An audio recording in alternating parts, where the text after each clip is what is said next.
Boa noite, gente. Bem-vindos a Calvary Curitiba. O Kaká já me apresentou, mas a título de gravação, eu sou o Matt. A gente está passando por essa série, né, conversando com pessoas sobre Jesus. E a gente já viu algumas dessas práticas ou dessas abordagens, maneiras que a gente pode se conectar com as pessoas. Yas, pode pôr para mim ali o próximo. Aí. Então a gente tinha falado sobre formas de abençoar as pessoas ao nosso redor. A gente já ouviu sobre orar e a gente já ouviu sobre ouvir atentamente. E hoje eu vou falar sobre partilhar, especificamente partilhando a mesa, ou partilhando alimento, ou partilhando um café, ou formas de compartilhar alimento com as pessoas.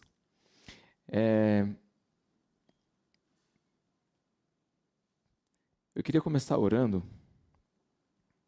E aí, logo depois, eu imagino que se você já viu alguma pregação minha, você sabe que tipo de exemplo eu vou dar. Pai, o Senhor é bem-vindo aqui. O Senhor é bem-vindo na nossa casa, na nossa mesa. E nessa noite a gente ora para que o Senhor esteja à mesa conosco, para que o Senhor nos ensine, para que a gente possa se alimentar da Tua palavra e que o Senhor nos ajude a olhar, Senhor, para as nossas refeições e para os nossos momentos de compartilhar a mesa com uma outra perspectiva, mais parecida com a de Jesus. Em nome dele é quem eu oro. Amém.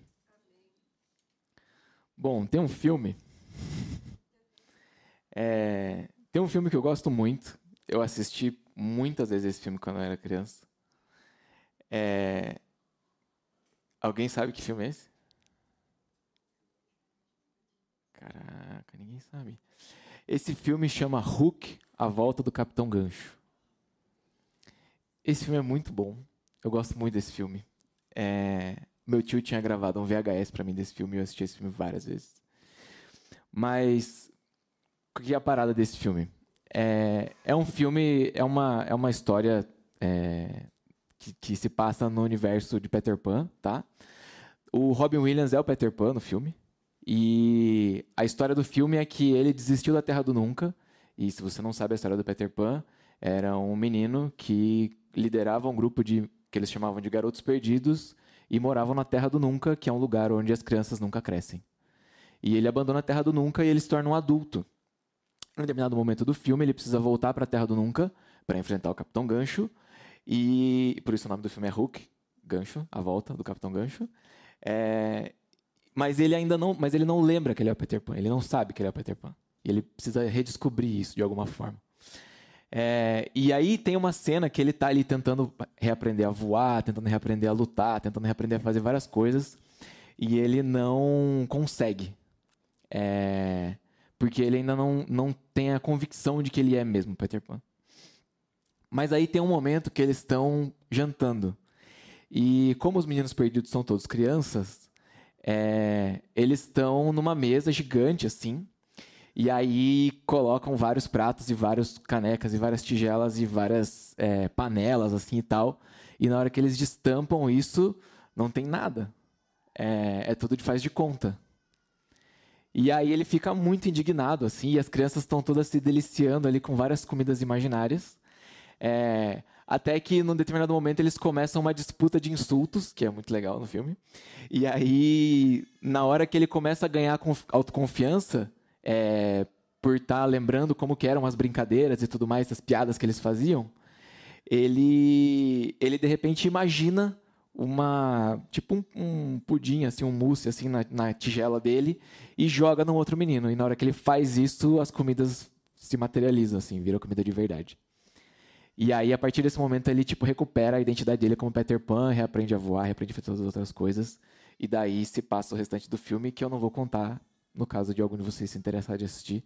Eu recomendo muito, vale muito a pena, eu gosto muito desse filme. Mas o fato é que é uma cena onde ele está na mesa, brincando, e ele redescobre a identidade dele, o propósito dele. estando à mesa com os seus amigos.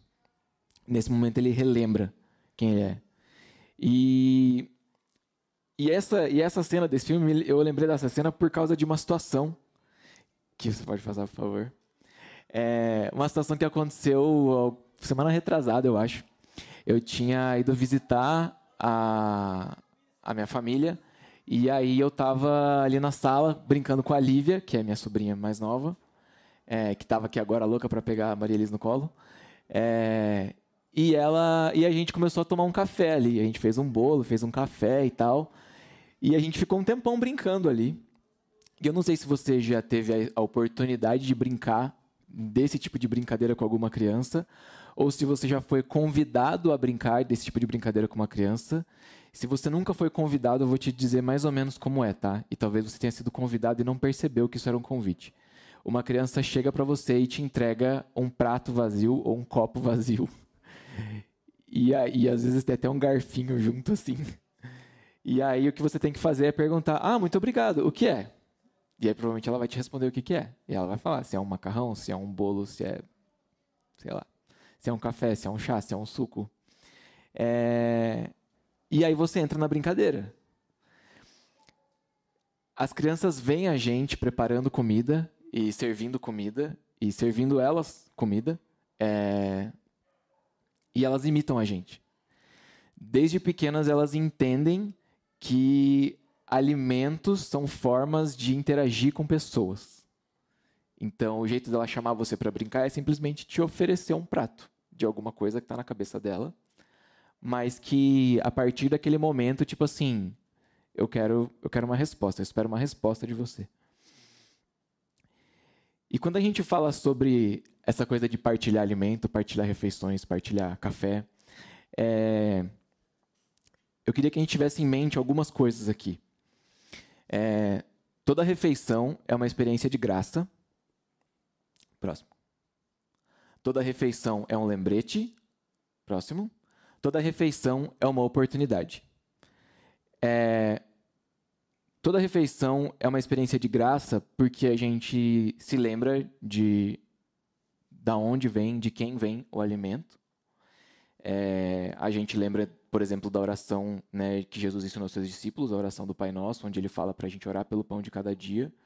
E a gente entende com isso que quem nos dá o pão é o Senhor, é o nosso Pai, e que quem nos permite, nos dá o privilégio de desfrutar de alimento é o nosso Pai. Ao mesmo tempo que a gente também entende com isso que esse pão ele é diário, ou seja, todos os dias nós precisamos nos alimentar, todos os dias nós dependemos da graça de Deus para nos alimentar. Toda refeição é um lembrete porque nessas refeições a gente vai se lembrando tanto de Deus Pai que nos deu o alimento, quanto nos lembrando também de momentos que nós partilhamos essas refeições. Eu não sei vocês, mas eu tenho muitas memórias afetivas com refeições e comidas específicas. Eu sou muito chato com cheiros, assim. Então, eu lembro muito de cheiros, eu sinto cheiros com facilidade. E eu tenho uma memória muito relacionada aos cheiros, assim, tipo, sei lá, perfume de uma pessoa que eu não vejo há muitos anos, se eu sentir de novo, eu falo, caramba, o cheiro daquela pessoa. Sei lá, o cheiro da roupa de cama da casa dos meus amigos na infância, sabe? Essas coisas assim. E essas coisas, elas têm memórias para nós. Então, alimentos também são assim. E toda vez agora que tem um neném chorando, eu fico pensando, será que é a minha? E toda refeição é uma oportunidade. É uma oportunidade porque é uma oportunidade de a gente relembrar dessas coisas, de que é uma experiência de graça, de que é um lembrete, é uma memória, mas também uma oportunidade de compartilhar com os outros isso que a gente sabe e isso que a gente entende como experiência de se alimentar e de comer. Então, para a gente começar, eu queria que você pensasse, tá? E eu vou dar um tempinho para você pensar, mas você não precisa levantar a mão, nem responder em voz alta, nem nada. Qual é o seu prato ou o seu alimento preferido? E aí eu queria que você pensasse com que frequência você consome esse alimento. E eu queria que você pensasse também onde você está geralmente quando você consome esse alimento. Seja comida ou bebida, né? E com quem você está. Porque geralmente essas coisas estão bem associadas, assim. Pode ser que o teu prato preferido seja alguma coisa que seus pais ou sua avó preparam. E talvez você só consiga comer essa comida quando você vai visitar essas pessoas. E às vezes pode ser o caso do seu prato preferido ser uma coisa que a sua avó prepara e a sua avó já estar morta, por exemplo. E você nunca mais vai poder comer isso. Já parou para pensar nisso?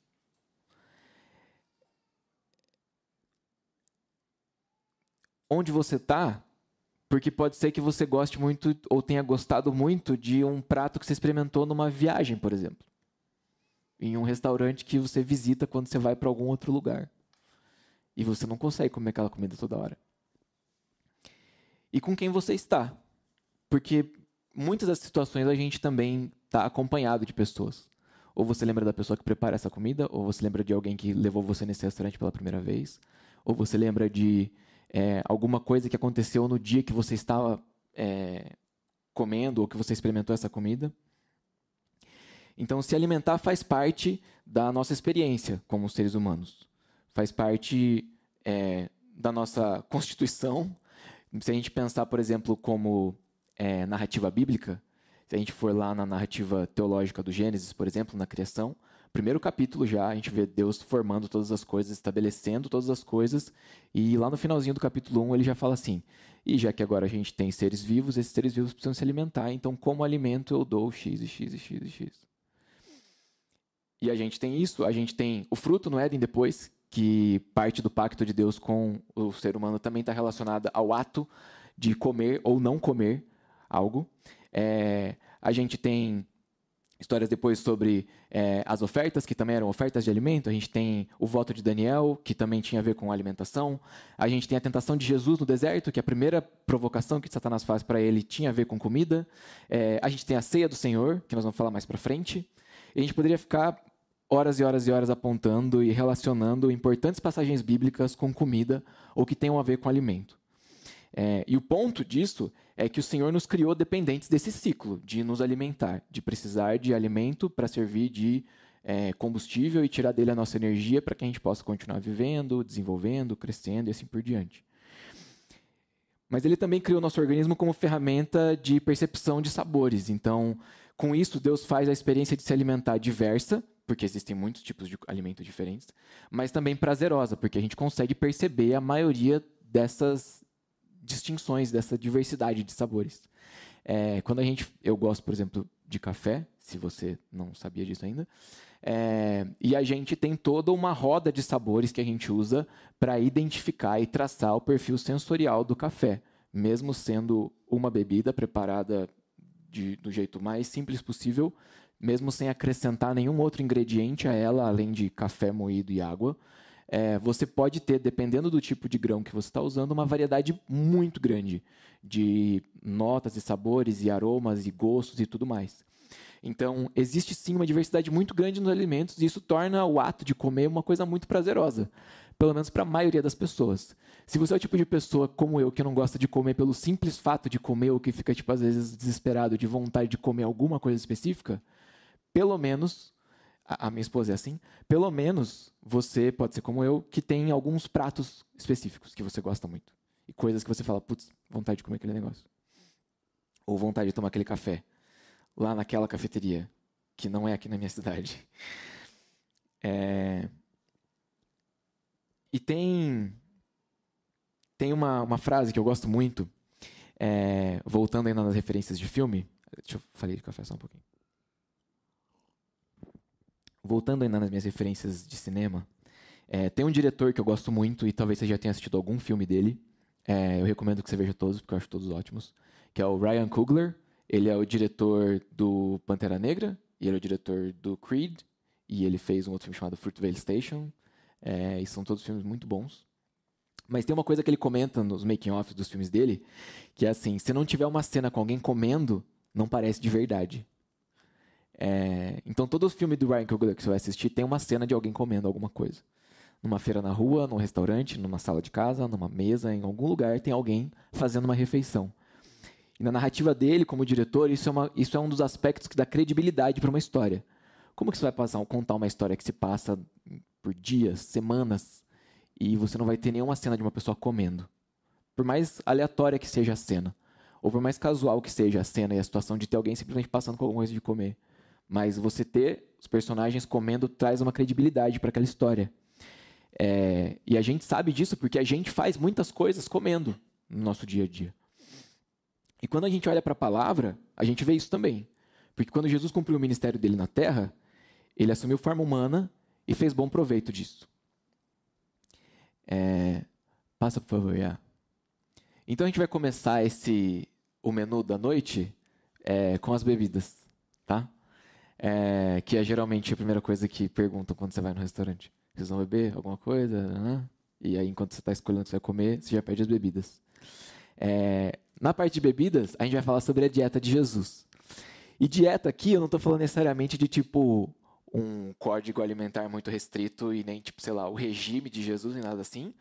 Mas é no sentido de quais são os hábitos alimentares de Jesus e características da maneira com que Jesus comia, bebia e coisas do tipo. A gente tem alguns textos aqui. O primeiro que a gente tem aqui é João 1, 38 e 39. Diz assim: Jesus olhou em volta e viu que os seguiam. O que vocês querem? Perguntou. E eles responderam: Rabi, que significa mestre, onde o senhor está hospedado? Venham e vejam, disse ele. Era cerca de 4 horas da tarde, quando o acompanharam até o lugar onde Jesus estava hospedado, e passaram o resto do dia com ele. Essa é uma passagem muito interessante, logo no comecinho do Evangelho de João, no ministério de Jesus, onde a gente tem 2 discípulos de João Batista que estão acompanhando João Batista, e João aponta para Jesus e fala assim: olha, esse é o Cordeiro de Deus, é o cara que eu já falado para vocês, agora é hora de vocês seguirem ele. E eles começam a seguir Jesus, mas não chegam tipo assim: olá, tudo bem, queremos ser seus discípulos. Eles tipo começam a seguir Jesus, tipo andando atrás dele assim. E Jesus percebe que está sendo seguido, vira para eles e pergunta: o que vocês querem? E aí a resposta deles é uma pergunta: fala, Senhor, onde o senhor está hospedado? Onde o senhor mora? Se você tiver uma tradução mais antiga, vai falar: onde assistes?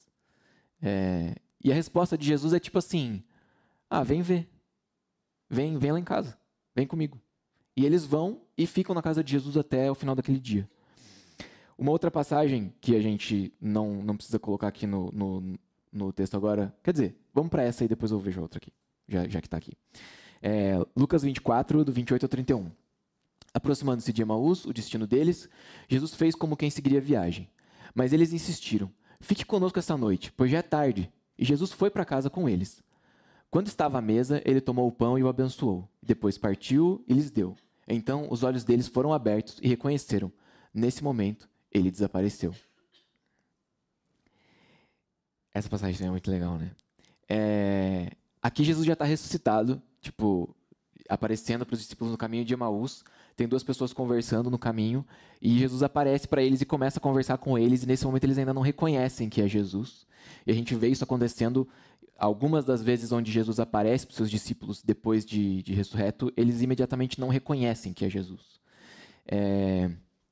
Mas depois alguma coisa acontece e eles percebem. Nesse caso, no momento em que Jesus parte o pão e abençoa, eles reconhecem que é Jesus. A próxima aqui, Marcos 2, do versículo 15 até o 17. Diz assim: mais tarde, na casa de Levi, que é Mateus, Jesus e seus discípulos estavam à mesa, acompanhados de um grande número de cobradores de impostos e outros pecadores. Aqui a gente vê... Desculpa, pode passar a próxima. Quando alguns fariseus, mestres da lei, viram Jesus comer com cobradores de impostos e outros pecadores, perguntaram aos seus discípulos: por que ele come com cobradores de impostos e pecadores? Ao ouvir isso, Jesus lhes disse: as pessoas saudáveis não precisam de médico, mas sim os doentes. Eu não vim para chamar os justos, mas sim os pecadores.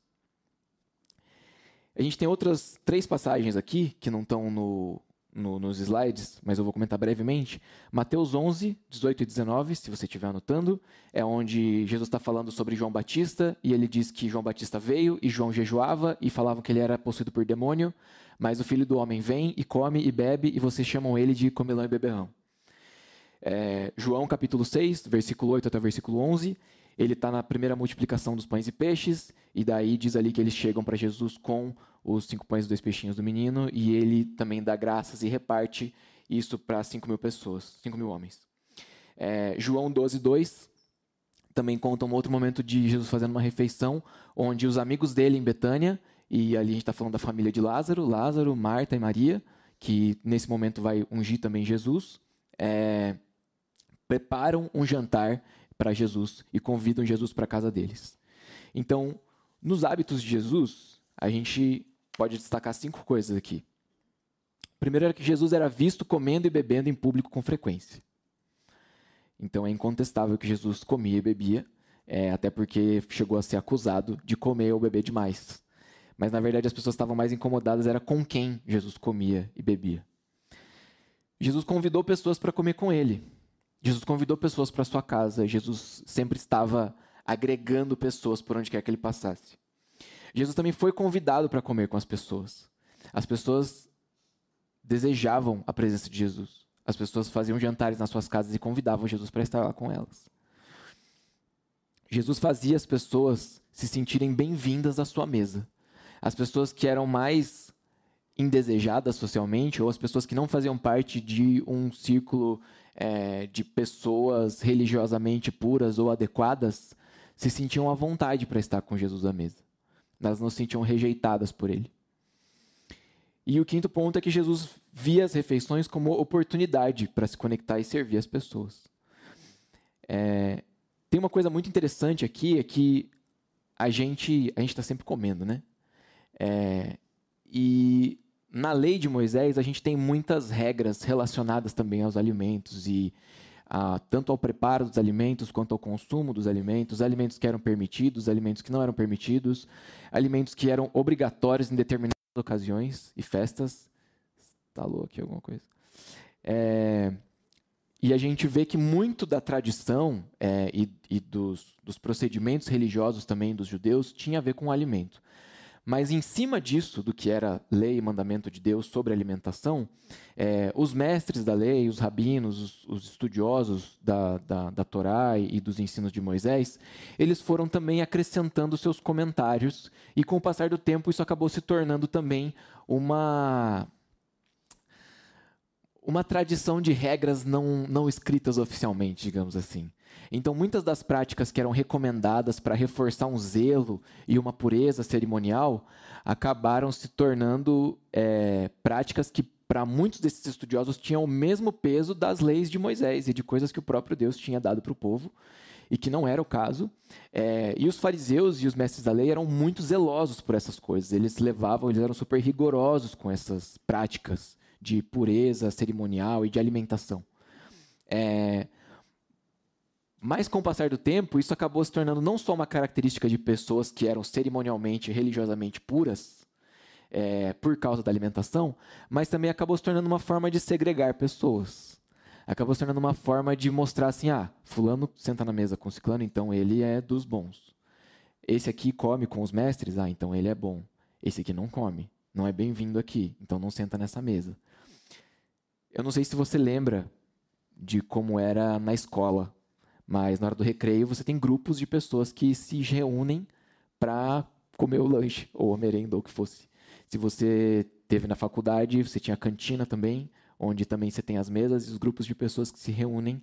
E geralmente as pessoas gostam de se sentar na mesa com pessoas com quem elas se identificam, com aquelas pessoas que elas simpatizam, com pessoas que elas gostam, ou com quem elas compartilham de algum interesse. E quando as pessoas viam Jesus com os pecadores, com os corruptos, com os ladrões, com os cobradores de impostos, com as prostitutas, era exatamente o que eles pensavam. Esse cara tem a ver com essas pessoas, então ele não pode ser gente boa. Mas a gente vê que Jesus não liga tanto para esse tipo de critério. Ele está mais interessado em usar essas refeições para mostrar assim que ele se identifica com eles, que ele está perto deles, que ele se interessa por eles, para testemunhar sobre o Pai. E isso é muito interessante porque Jesus não está encarando isso tudo como um projeto, e essas refeições, tipo, uma agenda dele super específica de tipo assim, olha, precisamos comer com fulano, que são pessoas influentes e vão levar o evangelho. Era tipo, vamos comer?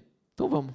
E até a gente tem momentos onde Jesus está simplesmente andando na beira da estrada e os discípulos estão apanhando espigas, que era também um costume da época, e comendo enquanto andam e conversando. E as pessoas reclamam, inclusive, disso, por estarem fazendo isso num sábado. Mas o fato é que a alimentação fazia parte da vida de Jesus, da rotina de Jesus, do estilo de vida de Jesus e dos seus discípulos. E aí, a gente tem a parte 2, que são as entradas. E a pergunta da entrada é: eu estou fazendo isso direito? E a pergunta da entrada é essa porque talvez você não tenha o hábito ou a prática de enxergar as refeições e o alimento como uma oportunidade de se conectar com pessoas. Ou talvez não de forma intencional. O que me impede de me conectar com as pessoas? O que me impede de convidar pessoas para uma refeição na minha casa? O que me impede de ser convidado para estar na companhia das pessoas? A gente tem aqui algumas desculpas que eu tirei do livro Bless, do David, do John Ferguson. A primeira delas é: eu não gosto de ter pessoas na minha casa. E isso pode ter uma série de motivos. Pode ser porque você realmente não gosta de pessoas na sua casa. Pode ser porque você não sabe cozinhar e você acha que as pessoas não vão gostar da sua comida. Pode ser porque a sua casa é pequena e você não tem muito espaço e não é muito confortável para você receber pessoas. Pode ser porque dá muito trabalho preparar tudo antes, depois arrumar tudo depois. Mas eu queria encorajar você com algumas soluções para isso, tá? Você pode pedir comida, ou você pode cozinhar alguma coisa junto com essa pessoa. Você pode inclusive convidar essa pessoa para cozinhar na sua casa. Se é uma pessoa que sabe e gosta de cozinhar. Você pode convidar essa pessoa para comer fora. E nem precisa ser uma coisa tipo assim, cara, nem nada.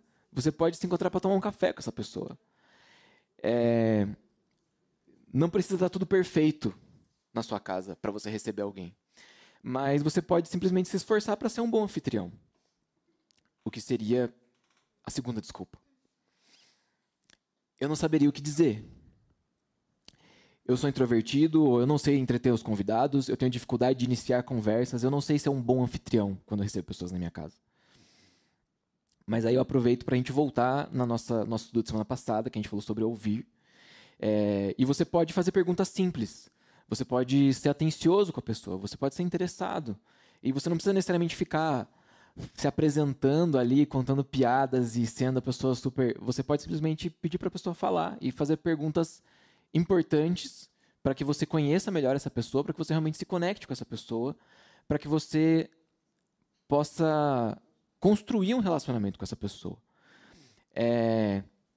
Você pode perguntar sobre onde essa pessoa cresceu, qual é a história dela, ou com o que ela trabalha, onde ela já trabalhou antes, como ela chegou na cidade, como ela se diverte, se ela tem algum hobby, o que ela faz no tempo livre dela, quais são os sonhos dela, se ela tem planos para o futuro.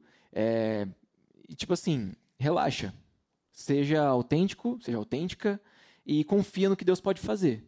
Se a gente for lembrar das nossas etapas aqui, do que a gente tem caminhado nessa série, você provavelmente já vai ter orado por essa pessoa, você provavelmente em outros momentos vai ter prestado atenção e ouvido ela sobre algumas coisas, para que você possa tomar esse passo de convidar essa pessoa.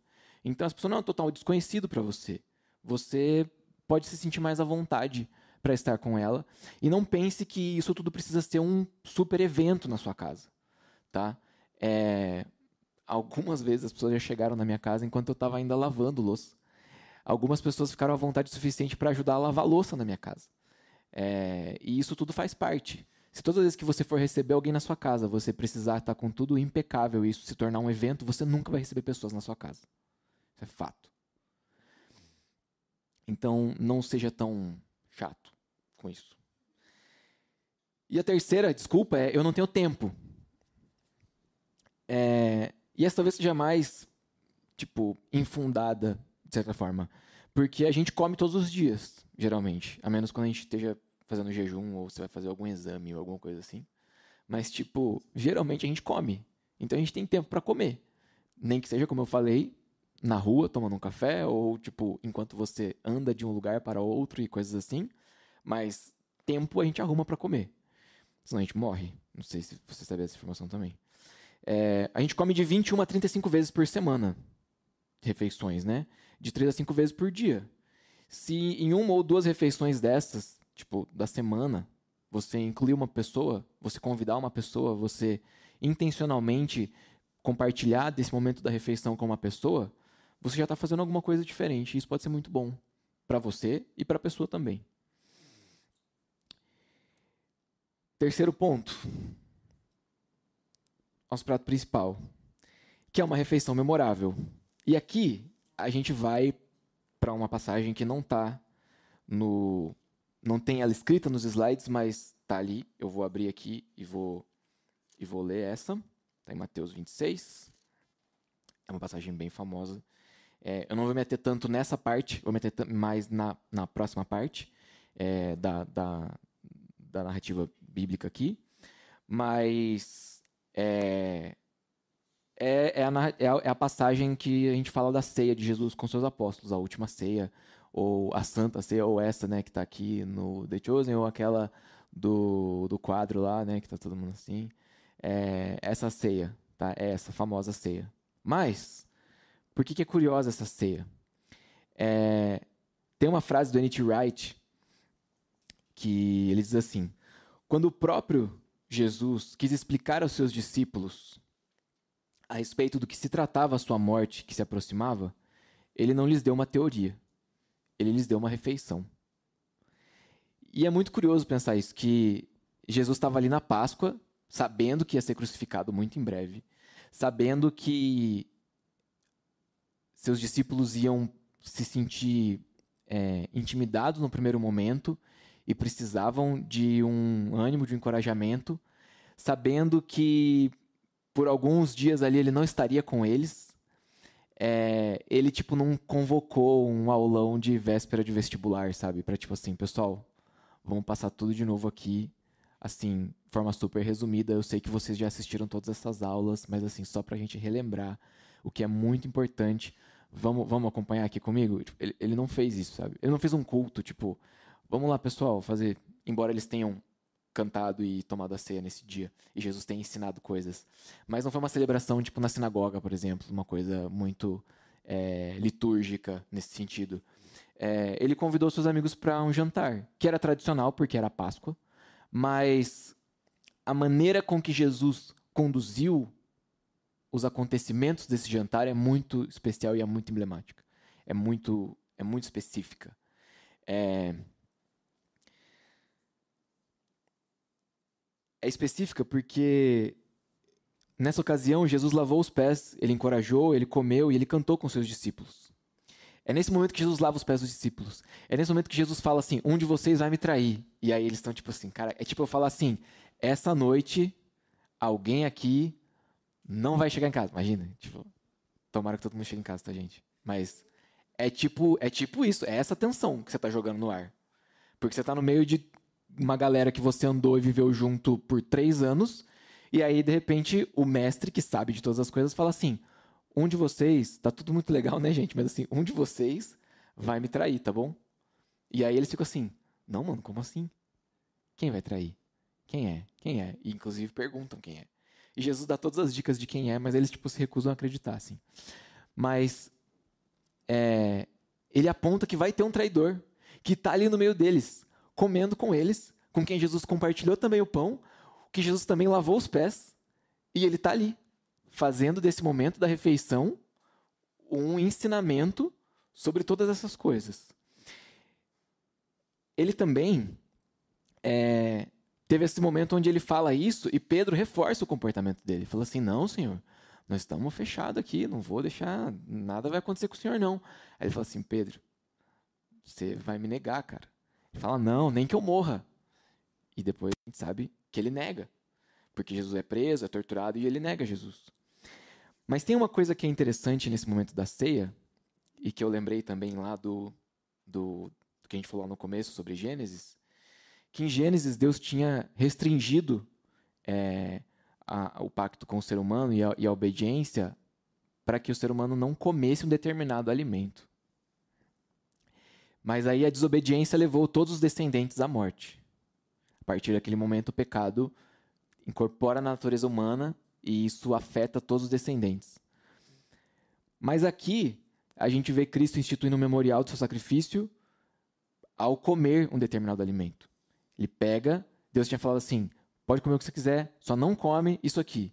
E Jesus pega o pão e fala assim, toma e come, porque esse é o meu corpo. toma e bebe, porque esse é o meu sangue. E essa obediência de Jesus trouxe vida a todos que creem nele.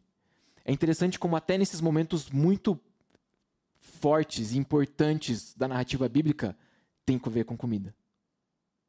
Tem a ver com comer, tem a ver com se alimentar. E parece que é como se Deus estivesse dizendo assim, então, sabe uma das coisas que você mais vai fazer na sua vida?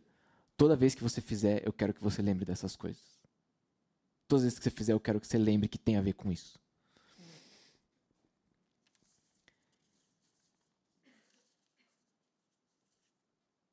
E aí, depois que Jesus é preso e está lá, né, sendo interrogado lá e tudo mais, tem um momento que é muito importante também, que é seguindo, né, esse momento da ceia, onde Jesus disse que Pedro ia negá-lo, que Pedro está lá com algumas pessoas ao redor de uma fogueira e aí as pessoas vêm e perguntam assim, você não é discípulo de Jesus? E aí ele fala, não sou. Ele fala assim, mas você fala igual a ele, você é parecido, não sei o quê. Ele fala, não conheço esse cara. E aí, na terceira vez, chega até, tipo assim, a blasfemar, assim, e fala que não sei o quê, dá um xingão lá e nega Jesus 3 vezes. E aí, Jesus é morto, crucificado. Os discípulos realmente o abandonam, como ele disse que aconteceria naquele momento dele ser preso. Mas depois ele ressuscita. E ele, em algumas ocasiões, reaparece aos discípulos. E uma delas está em João, capítulo 21, versículo 1 ao versículo 14. E aqui a gente tem uma refeição memorável. Novamente.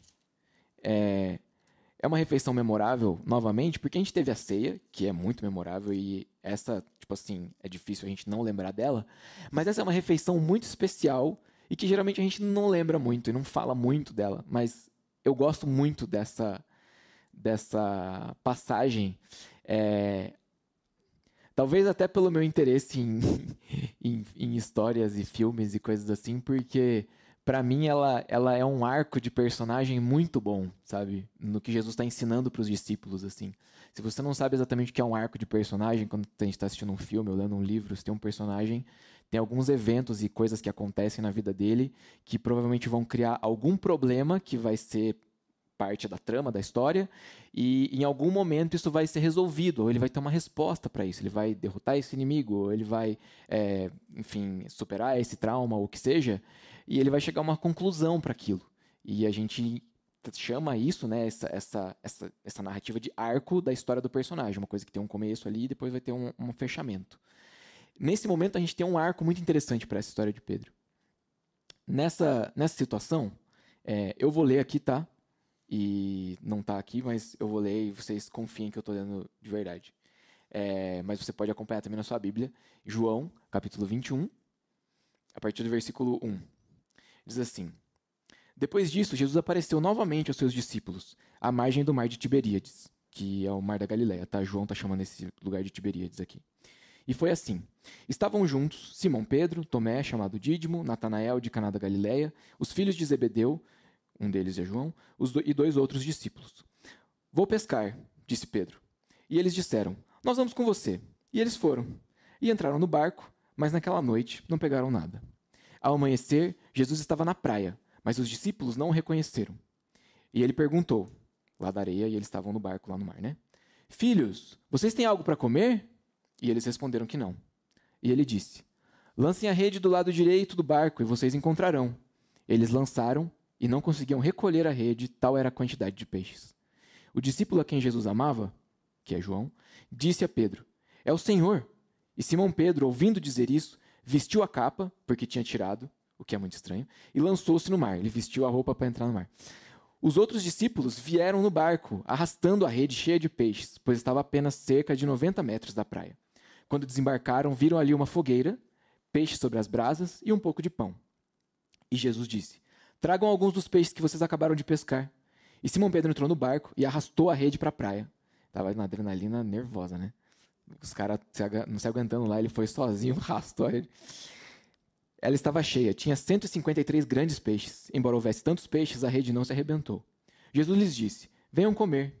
Nenhum dos discípulos tinha coragem de lhe perguntar, quem és tu? Eles sabiam que era o Senhor. Jesus se aproximou, tomou o pão e o deu a eles, fazendo o mesmo com o peixe. Essa foi a terceira vez que Jesus apareceu aos seus discípulos. depois que ressuscitou dos mortos. Aqui a gente tem uma parada muito legal, que é o seguinte: eles estão lá pescando, Jesus já tinha ressuscitado, mas aí de repente Jesus aparece na praia e Jesus está esperando eles ali tipo com um café da manhã, assim, que é uma coisa super simples, é tipo peixe na brasa e pão assado. E aí, quando eles chegam ali para comer, Jesus...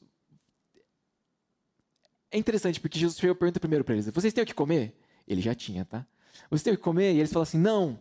Aí ele fala: então vamos dar um jeito nisso. Joga a rede aí pro outro lado. E daí eles jogam. E aí quando eles chegam, eles têm que encontrar essa refeição, Jesus fala para eles assim: tragam aí alguns peixes que vocês pescaram aí agora. E aí isso reforça aquilo que eu falei, que você pode chamar uma pessoa para ajudar a cozinhar na sua casa. Porque Jesus que preparou está convidando e está falando para eles trazerem os ingredientes também. Porque a pessoa pode contribuir também na refeição, né? Mas aí Jesus fala para eles: venham comer. E aí ele serve os seus amigos. E é muito singelo esse momento, porque é uma coisa muito simples que Jesus está fazendo ali. Mas é uma coisa muito especial, porque lá no começo do ministério, quando Jesus chama os seus discípulos, muitos dos evangelhos vão narrar da seguinte forma: Jesus estava passando ali perto do Mar da Galileia, e daí os discípulos estão num barco, porque eles eram pescadores, principalmente Pedro, Tiago e João, e daí Jesus fala para eles assim: tem peixe aí? Ele fala assim: não. Daí ele fala assim: joga a rede. Daí joga, daí enche de peixe, e daí, quando termina isso, Jesus fala para ele assim, tipo: você me segue, vem comigo, você vai ser pescador de homens. Eu quero que você seja alguém que cativa as pessoas, que forma discípulos, que serve gente, que serve as pessoas. E aí, nesse momento, a gente vê várias dessas coisas se repetindo aqui. No mesmo lugar, numa situação muito parecida. Só que aí, quando eles chegam aqui, a gente tem a nossa quarta parte, que é a nossa sobremesa, que é uma conversa memorável, que acontece nessa refeição memorável. Quando a gente segue ali, a partir do versículo 15, eu vou ler até o versículo 19, tá? E eu tô encerrando, tá, gente? Por isso que já é a sobremesa, tá bom? Depois de comerem, Jesus perguntou a Simão Pedro: Simão, filho de João, você me ama mais do que esses? E ele disse: sim, Senhor, tu sabes que eu te amo. E Jesus disse: cuida dos meus cordeiros. Novamente Jesus disse: Simão, filho de João, você me ama? E ele respondeu: sim, Senhor, tu sabes que eu te amo. E Jesus disse: pastorei as minhas ovelhas. Pela terceira vez ele disse: Simão, filho de João, você me ama? Pedro ficou magoado por Jesus ter perguntado pela terceira vez: você me ama? E ele disse: Senhor, tu sabes de todas as coisas e sabes que eu te amo. E Jesus respondeu: cuide das minhas ovelhas. Eu te digo a verdade, quando você era mais jovem, vestia-se e ia para onde queria, mas quando for velho, estenderá as mãos e outra pessoa o vestirá e o levará para onde você não deseja ir. Jesus disse isso para indicar o tipo de morte com a qual Pedro iria glorificar a Deus. E então ele lhe disse: siga-me. Depois deles comerem ali, Jesus começa uma conversa muito importante com Pedro.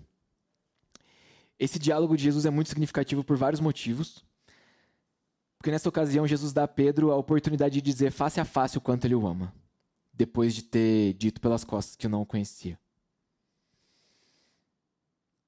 Jesus convida Pedro a segui-lo novamente. E é muito interessante ele falar isso, porque Jesus está para subir aos céus aqui, tipo assim, ele me segue, mas eu estou indo embora. E você não pode ir para onde eu estou indo agora, mas eu quero que você continue sendo meu discípulo. E eu quero que você cuide das minhas ovelhas. E eu quero que você continue fazendo essas coisas enquanto eu não estiver aqui. Porque eu vou estar com você, mesmo que eu não esteja aqui. E essa ocasião aconteceu num cenário muito simples, muito ordinário para eles. Que era uma praia que nesse momento não estava cheia de discípulos, cheia de multidões para escutar Jesus como aconteceu outras vezes. Estava só ele com os discípulos. Era uma coisa muito simples, muito informal de Jesus com eles. A gente não tem na Bíblia descrito isso, mas eu imagino que eles devem ter feito esse tipo de refeição inúmeras vezes nesses 3 anos de ministério. Jesus escolhe ter conversas preciosas no contexto de refeição. Nós também podemos fazer as nossas refeições momentos preciosos com as pessoas. Na nossa última parte agora, que é pedindo a conta, eu queria que você pensasse sobre algumas coisas em relação à mesa.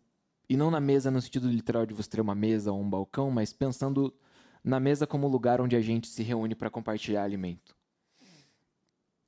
A mesa, a gente tá ou de frente um para o outro em pé, como se for uma mesa tipo meio alta igual essa, ou você pode estar sentado de frente um para o outro, ou ao lado um do outro, mas a mesa ajuda a gente a nivelar o olhar e estar em equidade com a pessoa com quem a gente está. Então a mesa promove igualdade. A mesa também promove vulnerabilidade, porque eu não sei se você já comeu alguma refeição tipo com as mãos, tipo um hambúrguer ou uma pizza ou um shawarma com uma pessoa. É muito difícil você não se sujar. É muito difícil você não fazer bagunça, sabe? E não ficar com uma cara esquisita enquanto você come. Eu não sei se você já viu você em alguma foto, tipo de um aniversário, por exemplo, ou de um evento, e conseguiram tirar a foto de outra pessoa bem na hora que você aparece comendo no fundo. E você fica, nossa, fica estranha essa foto. Porque a gente fica estranho comendo. Mas quando a gente está comendo na frente das pessoas, a gente come. E tem pessoas com quem a gente se sente à vontade, mesmo parecendo estranho. Então a mesa é um lugar de vulnerabilidade. A mesa promove confiança e intimidade também. Porque na mesa é o lugar onde as pessoas às vezes vão desabafar coisas para você que em outros momentos talvez elas não desabafariam. É um momento onde você pode desabafar coisas que talvez você não desabafaria. Também é um momento onde as pessoas vão confiar coisas que talvez elas não falariam em outro momento. Mas a mesa é um lugar de confiança, porque você está comendo. Eu não sei quantas vezes você já parou, tipo, foi jantar na casa de uma pessoa e antes de comer você pensou assim, será que isso está envenenado? Mas a gente confia, tá ligado? E a gente come. Tipo, mas é verdade isso. A gente não pensa isso porque a gente confia, entendeu? E se você pensa e ainda assim você come, você confia mais ainda, entendeu? Mas é meio isso. Ou tipo assim, sei lá, vou esperar ele dar a primeira garfada, né, pra ver se tá. Mas é isso. Tipo, a gente confia. A gente tá num lugar de sentir a vontade. Por mais desconfortável que você pense que a pessoa tá por, sei lá, ser um desconhecido, ou uma pessoa que você não conhece tão bem, você tá se conhecendo ali e tal, ou você acha que a sua casa não é tão aconchegante, ou não é tão grande, ou o que seja, mas tipo assim, é um momento de muita vulnerabilidade. E se a gente estiver entendendo que o ambiente, assim, a intenção de estar juntos, a conversa, a companhia, essas coisas são mais importantes do que se é uma comida muito especial ou se é um lugar muito chique. Tipo, as pessoas e a intenção de estar com elas importa mais do que essas outras coisas. E aí eu tenho 3 perguntas pra gente encerrar. Como é a minha mesa? No sentido de como as pessoas se sentem nessa mesa que eu promovo. A minha mesa é vazia, a minha mesa é cheia, a minha mesa cabe muitas pessoas, a minha mesa cabe poucas pessoas. A minha mesa só cabe eu, não cabe mais ninguém. A minha mesa só cabe gente que é parecida comigo. E só gente que eu gosto. Ou só gente que, sei lá, que gosta do mesmo tipo de música que eu, que torce pro mesmo time que eu, que votou no mesmo cara que eu, qualquer coisa assim. Como é a sua mesa? Lembra da mesa de Jesus, tá? E lembre que talvez se Jesus fosse assim, nenhum de nós estaria na mesa dele. Mas todos nós estamos, graças a Deus. Quem eu convido para a minha mesa, né? As pessoas que eu tenho chamado para a minha mesa, elas aceitam esse convite? Elas gostam de estar comigo? Elas gostam de estar na minha casa? Elas gostam de sentar à minha mesa comigo para compartilhar a vida delas? As pessoas me convidam para suas mesas? Essa não está aí, né? Não, mas essa é de graça. As pessoas me convidam para a mesa delas? E aí pode ser meio delicado se você for, talvez tiver se sentir meio rejeitado e tal de alguma forma. Mas é interessante pensar nisso. Será que a gente não tem dado essa margem para se sentir convidado? Tipo, para que a gente dê uma ideia, tipo assim, se eu convidar tal pessoa, acho que ele nem iria na minha casa.